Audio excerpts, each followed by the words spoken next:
coal and petroleum. Before we begin the chapter, let us talk about energy. Energy क्या होता है? We all know that जो हमारा सन है ये अल्टीमेट फॉर्म ऑफ एनर्जी है. हमें जो मैक्सिमम एनर्जी है, जो एब्सोल्यूट एनर्जी है, वो कहाँ से आ रही है? हमारे सन से आ रही है. ठीक है. अब तुम कहोगे कि तुम जो अपने घरों में काम करते हो या हम बैठ के पढ़ाई कर रहे हैं, इसमें जो हमारी एनर्जी यूज हो रही है, क्या इसमें आके क्या ये एनर्जी हमें सन से मिल रही है? क्या सन हमारे घर के काम में जो एनर्जी यूज हो रही है वो उसमें हेल्प कर रहा है?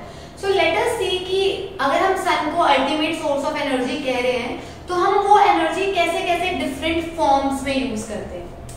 तो let's understand this with the help of an example. अब हमारे जो सन की एनर्जी है वो कौन लेते हैं नेचर में? प्लांट्स. प्लांट्स क्या करते हैं? ये सन की एनर्जी को लेते हैं और इनसे अपना फूड बना लेते हैं. इस प्रोसेस को हम छोटी क्लासेस से पढ़ते हुए आ रहे हैं कि this process is known as photosynthesis, कि प्लांट्स सन की एनर्जी को कंज्यूम करेंगे और उससे अपना खाना बनाएंगे. अब जो वो खाना है वो उनके अंदर किस फॉर्म में स्टोर हो जाता है? केमिकल्स की फॉर्म में. Plants make their food with the help of solar energy but store that solar energy in the form of chemicals in their body. Solar energy को किस में कन्वर्ट कर देते हैं? वो केमिकल एनर्जी में. अब वो केमिकल एनर्जी तो प्लांट ने अपने अंदर स्टोर कर ली. अब वो प्लांट्स को किसने खाया? हर्बीवोर्स ने खाया, हमने खाया. हर्बीवोर्स को किसने खाया? कार्निवोर्स ने खाया, ह्यूमंस ने खाया. तो ऐसे क्या हुई? वो केमिकल एनर्जी आगे ट्रांसफर हो गई, हमारे अंदर भी आ गई. हमने जब प्लांट्स को खाया तो प्लांट्स के अंदर जो केमिकल एनर्जी थी वो हमारे अंदर ट्रांसफर हो गई. उस एनर्जी को हमने अब डिफरेंट काम करने में यूज करने का. जैसे किसी बुक को उठाना है, ये बुक को उठा लिया, तो बुक को उठाने से अगर मैं इस बुक को इस हाइट पे रखती हूँ एंड आई थ्रो इट, तो जो इस बुक के अंदर भी कुछ एनर्जी ट्रांसफर हुई है उसे हम कहते हैं पोटेंशियल एनर्जी. इस हाइट पे जो इस बुक के अंदर एनर्जी हम ट्रांसफर कर रहे हैं वो है पोटेंशियल एनर्जी. अगर हम कोई बहुत हैवी काम कर रहे हैं, अगर बहुत हैवी काम कर रहे हैं जिसमें हमारे मसल्स पुल और पुश हो रहे हैं, तो वो केमिकल एनर्जी जो हमें प्लांट से मिली थी वो किस में कन्वर्ट हो गई? मैकेनिकल एनर्जी में. अगर हम बहुत फास्ट वॉक कर रहे हैं, हम बहुत ज्यादा मोशन में हैं, हम कहीं आ जा रहे हैं, तो वो केमिकल एनर्जी किस में कन्वर्ट हो गई? काइनेटिक एनर्जी में. तो ऐसे हमें ये तो पता चला कि जो सन से आ रही है एनर्जी वो हम किस में कन्वर्ट कर रहे हैं? डिफरेंट फॉर्म्स में. जैसे हमारे पास कुछ ऐसे इंस्ट्रूमेंट्स हैं जैसे सोलर सेल्स, सोलर गीजर्स, जो सन की एनर्जी को भी डायरेक्टली कंज्यूम कर देते हैं और उसे किस में कन्वर्ट कर देते हैं? सोलर सेल्स इलेक्ट्रिकल एनर्जी में कन्वर्ट कर देते हैं. सोलर गीजर्स उन्हें इलेक्ट्रिकल एनर्जी में कन्वर्ट करते हैं और पानी को गर्म करने में हमारी हेल्प करते हैं. तो ऐसे हमारे पास एक टर्म है थर्मल एनर्जी. थर्मल का मतलब क्या होता है? हम सर्दियों में ज्यादातर डालते हैं थर्मल्स. थर्मल का मतलब होता है हीट, जो हमें हीट प्रोवाइड करे. तो हमारे पास जो हमारी थर्मल एनर्जी है, जो हमारे थर्मल प्लांट्स हैं जहां से हमें थर्मल एनर्जी मिल रही है, वहां वो हमें अब कैसे मिल रही है? वहां पे हम सन को तो डायरेक्टली हमारे थर्मल प्लांट्स पे नहीं बिठा देते कि चलो जी हमें थर्मल एनर्जी या हीट एनर्जी दो. No, we use different fuels, different sources of energy जिससे हमें क्या मिल रही है? Thermal energy. उन फ्यूल्स को हम स्टडी करेंगे इस चैप्टर में कि हमारे पास डिफरेंट तरह के फ्यूल्स होते हैं जिनसे हमें एनर्जी मिलती है.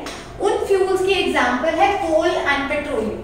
दैट्स व्हाई उन फ्यूल्स की इंपॉर्टेंस इतनी है हमारी लाइफ में कि अगर वो हमें फ्यूल्स ना मिले, अगर ये फ्यूल्स की सप्लाई बंद हो जाए या थोड़े टाइम के बाद ये खत्म हो जाए, तो हमारा पूरा लाइफ साइकिल एक स्टॉप आ जाएगा. इस पे हमारी पूरी डे टू डे प्रोसेसेस रुक जाएंगी. तो इन फ्यूल्स, इन सोर्सेज ऑफ एनर्जी की इतनी इंपॉर्टेंस है हमारी लाइफ में.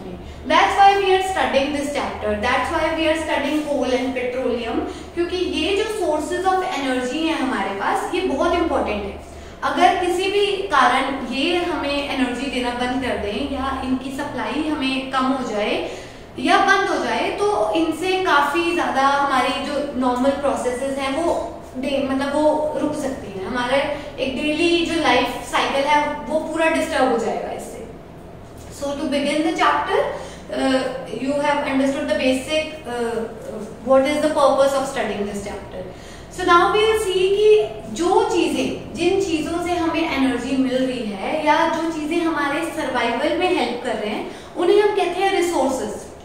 जो चीजें ह्यूमन बीइंग्स को उनके सर्वाइवल में हेल्प करती हैं या उनकी नीड्स को सेटिस्फाई करती हैं उन्हें हम कहते हैं रिसोर्सेज। अब ये रिसोर्सेज दो तरह के हो सकते हैं, नेचुरल रिसोर्सेज और man made resources. Natural resources तो वो हो गए जो हमें नेचर ने प्रोवाइड किए हैं, जो हमें नेचर सप्लाई कर रही है, जिनकी प्रोडक्शन हम खुद नहीं कर रहे। सनलाइट हमें नेचर दे रही है, हम सनलाइट को तो खुद नहीं बनाते हैं। हमें जो एयर है, वाटर है, ये हमें नेचर प्रोवाइड कर रहा है, तो these come under natural resources. On the other hand कुछ ऐसे रिसोर्सेज हैं जिन्हें हम खुद प्रोड्यूस करते हैं, जैसे मार्कर, मोबाइल, ये व्हाइट बोर्ड, ये सब भी एक रिसोर्सेज हैं जो हमारी हेल्प करते हैं हमारे सर्वाइवल में। Okay, let's start. What are resources? All the materials required by living organisms like air, water, soil, minerals, they are called as resources. अब what are natural resources? जो resources हमें nature provide कर रही है उन्हें हम कहते हैं natural resources. But ऐसा नहीं है कि हमें बहुत सारी चीजें nature से मिल रही है। Nature कुछ तो चीजों की हमें सप्लाई बहुत ज्यादा अमाउंट में देती है।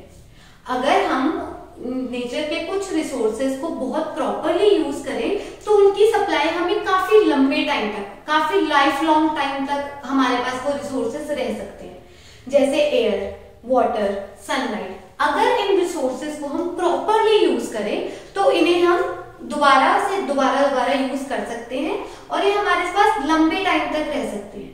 तो पर ऑन द अदर हैंड कुछ ऐसे रिसोर्सेज हैं जो हमारे पास बहुत ज्यादा लंबे समय तक नहीं रहेंगे, जिनकी अगर हमने प्रॉपरली यूज नहीं किया तो वो हमारे पास कुछ टाइम के बाद खत्म हो जाएंगे। और जैसे अगर हम लेट्स टेक एन एग्जांपल, जैसे अब वाटर है, अगर हम नॉर्मली कहते हैं पानी की ग्राउंड वाटर नीचे कमी हुई जा रही है, पानी की कमी हो रही है, बट हम तो कह रहे हैं नेचर ने तो हमें बहुत सारा पानी दिया, इतने ज्यादा ओशियंस है, इतने बड़े बड़े ओशियंस है, रिवर्स है, लेक्स हैं, हमारे पास पानी खत्म कैसे हो सकता है? बट हमारे पास जो पानी है अगर हम उसे जुडिशियली, अगर उसका प्रॉपर यूज ना करें तो एक पॉइंट पे वो भी खत्म हो सकता है। बट हम वाटर साइकिल, ये हमने बचपन से पढ़ा है, वाटर साइकिल का प्रोसेस होता है जिससे हमें वाटर दोबारा मिल जाता है in the form of rain. जो वाटर इवेपोरेट हो रहा है वो हमें दोबारा मिल रहा है in the form of rain. तो इससे क्या हो रहा है, वो जो रिसोर्स था वो हमें वापस मिल रहा है, वो रिसोर्स खत्म नहीं हुआ, फॉर अ टाइम बीइंग वो थोड़ा कम हो गया बट वो हमें दोबारा मिल गया। इसलिए ऐसे रिसोर्सेज जिनकी हम दोबारा उन्हें यूज कर सकते हैं, वो दोबारा हमें बहुत जल्दी मिल जाते हैं, मतलब जिन्हें बना ऐसे वाटर साइकिल के लिए ऐसे तो नहीं लगता कि इयर्स, मिलियंस ऑफ इयर्स लग रहे हैं, ये तो बहुत जल्दी हो जाते हैं, विद इन अ डेज ये प्रोसेस हो जाती है। तो कुछ ऐसे रिसोर्सेज हैं जो हमें नेचर ने बहुत ज्यादा प्रोवाइड किए हैं और अगर वो थोड़ी शॉर्टेज भी हो जाए उनकी तो वो बहुत जल्दी रिकवर हो जाते हैं। ऐसे रिसोर्सेज को अगर हम प्रॉपरली यूज करें तो ये हमारे पास लाइफ लॉन्ग पीरियड तक रहेंगे। जैसे इनके एग्जांपल है एयर, वाटर, सनलाइट। पर कुछ ऐसे रिसोर्सेज हैं जैसे कोल एंड पेट्रोलियम। ये क्या है, ये नेचर ने ही दिए। कोल, पेट्रोलियम हम लोग नहीं घर पे बैठ के बनाते, ये भी हमें नेचर ने प्रोवाइड किए हैं।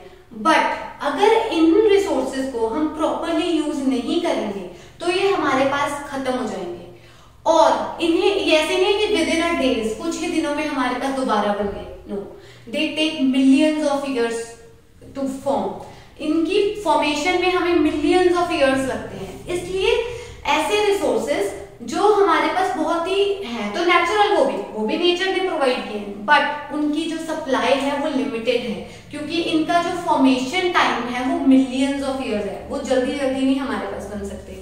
So let's study about them. Natural resources, the resources that are provided by nature.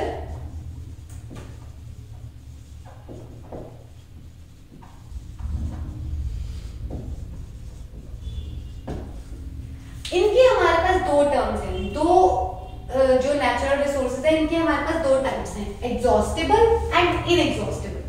Exhaustible का मतलब क्या होता है? जनरली हम कहते हैं यार आज तो मैं बड़ा थक गया, मैं बहुत ही एग्जॉस्ट हो चुका हूँ, मेरे से कोई काम नहीं होगा, मैं तो ऐसे एनर्जी सी खत्म ही हो गई है, मैं बहुत एग्जॉस्ट फील कर रहा हूँ। तो ऐसे रिसोर्सेज जो जल्दी ही अगर उनका प्रॉपरली यूज ना किया जाए तो वो खत्म हो सकते हैं, उन रिसोर्सेज को हम क्या कहते हैं? Exhaustible resources. अगर ये खत्म हो जाएंगे और ये रिसोर्सेज हमें हमें जल्दी जल्दी वापस नहीं मिल सकते। We cannot gain them, we cannot renew them इतनी जल्दी नहीं।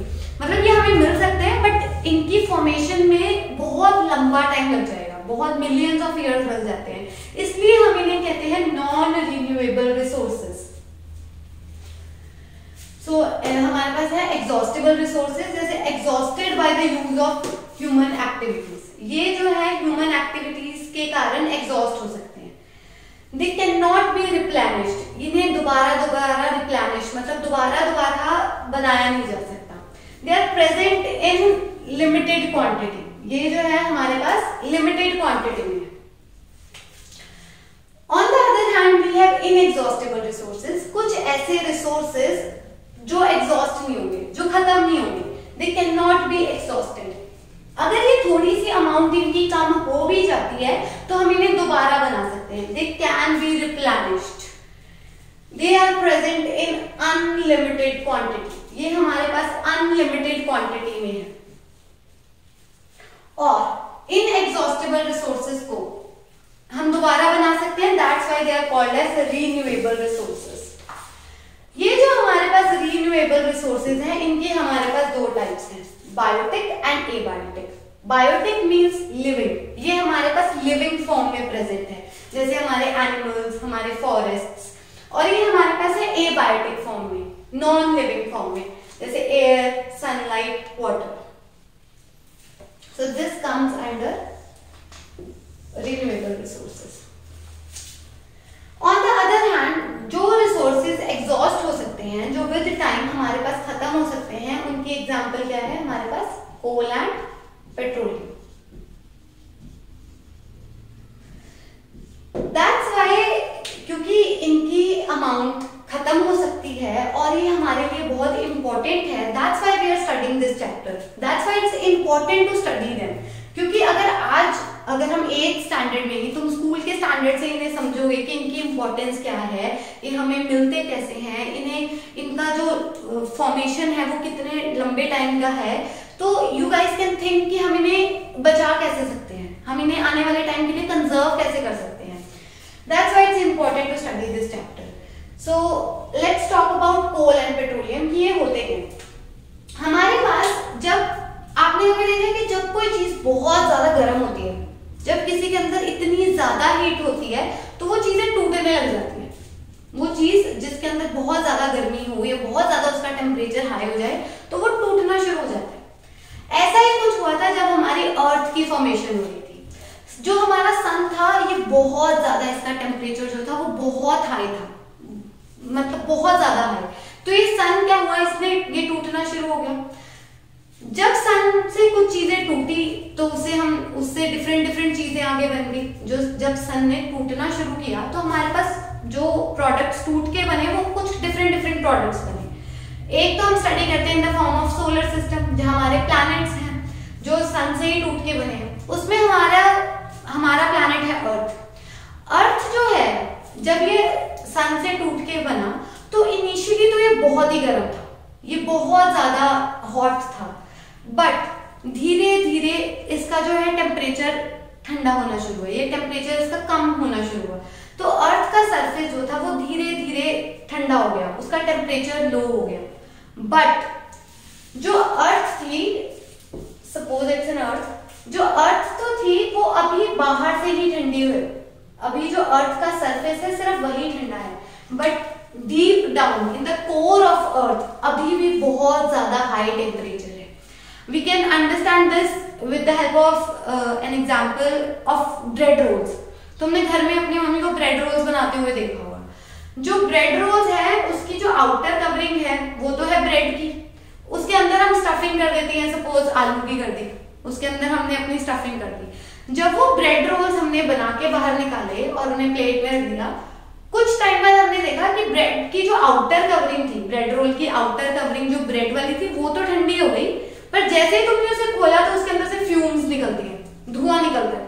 तो इससे हमें क्या पता चलता है कि अर्थ, जैसे ब्रेड रोल का आउटर सरफेस तो ठंडा हो गया, बट अभी भी उसके अंदर जो है वो गर्म था। अंदर का टेम्परेचर इतना जल्दी नीचे नहीं आया था, अंदर अभी भी उसके अंदर जो टेम्परेचर था वो कंपैरेटिवली हाई था। इसी तरह हमारी अर्थ, जब अर्थ बन रही थी तो अर्थ इनिशियली तो बहुत गर्म थी, बट धीरे धीरे जैसे टेम्परेचर कम हुआ तो अर्थ का आउटर सरफेस तो ठंडा हो गया, बट इन अंदर उसके कोर में अभी भी बहुत ज्यादा हाई टेम्परेचर था। और फिर जब ये अर्थ बन रही थी तो बहुत चीजें उधर उथल हो रहा था, बहुत ही चीजें ऊपर नीचे हो रही थी। तो ऐसे ही जब अर्थ की फॉर्मेशन हो रही थी, जो हमारे अर्थ पे प्लांट्स थे, एनिमल्स थे, वो उनकी जो डेड बॉडीज थी या अर्थ के एनिमल्स प्लांट्स वो नीचे चले गए, अर्थ की डीपर लेयर्स में चले गए, अर्थ के कोर में चले गए। तो जब ये अर्थ के कोर में गए, अर्थ के कोर पे जाने से इनको बहुत ज्यादा हाई टेम्परेचर फेस करना पड़ा, क्योंकि ऊपर तो अर्थ का टेम्परेचर कंपैरेटिवली ठंडा था, बट जब ये चीजें अर्थ के कोर में चली गई तो इन्हें बहुत ज्यादा हाई टेम्परेचर फेस करना पड़ा। तो जब कोई चीज को इतना ज्यादा हाई टेम्परेचर फेस करना पड़ता है, यू कैन सी कि इतना हाई टेम्परेचर में कोई भी चीज अपनी नेचुरल स्टेट में नहीं रहती, वो डिकम्पोज या वो कन्वर्ट हो जाती है किसी और फॉर्म में। अब तुम नॉर्मली एग्जांपल देखो, हम कहते हैं कि जो ये प्लास्टिक है ये जल्दी जल्दी खराब नहीं होता, बट अगर इस प्लास्टिक को भी तुम हीट करो ना बहुत ज्यादा हाई टेम्परेचर पे, ये भी पिघलना शुरू हो जाएगा, ये भी कन्वर्ट किसी डिफरेंट, इसके अंदर भी चेंजेस आने शुरू हो जाएंगे। वो तो फिर भी हमारे प्लांट्स और एनिमल्स की बॉडीज थी जो नेचुरल थी, तो जब उन्हें इतना ज्यादा हाई टेम्परेचर और अर्थ के ऊपर का प्रेशर फील हुआ तो वो उनकी जो फॉर्म थी वो कन्वर्ट होनी शुरू हो गई, उनके अंदर केमिकल चेंजेस आने शुरू हो गए। तो उन केमिकल चेंजेस से हमारे पास क्या बना, कोल एंड पेट्रोलियम। इसलिए हमें इन कोल और पेट्रोलियम को हम स्पेसिफिकली बोलते हैं दे कम अंडर फॉसिल फ्यूल्स। अब इसका मतलब क्या है, फॉसिल फ्यूल्स? फॉसिल का मतलब होता है dead remains, dead bodies of plants and animals. जो ये डेड बॉडीज उस टाइम जब अर्थ की फॉर्मेशन हो रही थी, जो प्लांट्स और एनिमल्स की डेड बॉडीज थी वो अर्थ के अंडर सरफेस कोर में जाके बरेड हो गई, और वहां पर उसे क्या हुआ, बहुत ज्यादा हाई टेम्परेचर और प्रेशर को फेस करना पड़ा। तो वो जो हमारी बॉडीज बरेड हुई थी वो नेचुरल फॉर्म में नहीं रही, उनकी कन्वर्जन हो गई। उन्होंने कन्वर्ट होके हमें डिफरेंट डिफरेंट प्रोडक्ट्स दिए, उनमें से कुछ प्रोडक्ट्स हैं जैसे हमारे coal and petroleum. That's why we study them under fossil fuels. The fuels that are formed from dead remains of living organisms, they are called as fossil fuels. Fossil का मतलब होता है dead remain, जो चीज हमारे पास dead है, dead remains of plants and animals. And fuel का means source of energy. तो इस तरह जो dead remains थे plants और animals के, ultimately वो क्या बन गए, हमारे पास हमारी source of energy बन गए। तो लेट्स अंडरस्टैंड कि ये हमारे लिए इतने इंपॉर्टेंट क्यों है, क्योंकि अगर हम नॉर्मली इंडिया में ही बात करें कि इंडिया में ही ये कोल एंड पेट्रोलियम या इन फॉसिल फ्यूल्स का इतना ज्यादा यूज हो रहा है कि अगर हम इन्हें जुडिशियली यूज ना करें और इनको वेस्टेज करते रहे तो कितना ज्यादा नुकसान हो सकता है।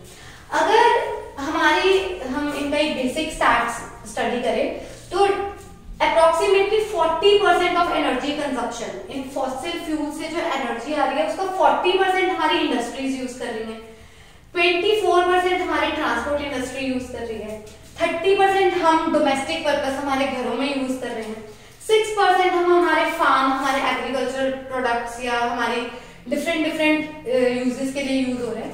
सो यू कैन सी कि ये कितने ज्यादा इंपॉर्टेंट सोर्स ऑफ एनर्जी है कि अगर इन्हें हम प्रॉपरली यूज ना करें तो हमें कितना ज्यादा नुकसान हो सकता है।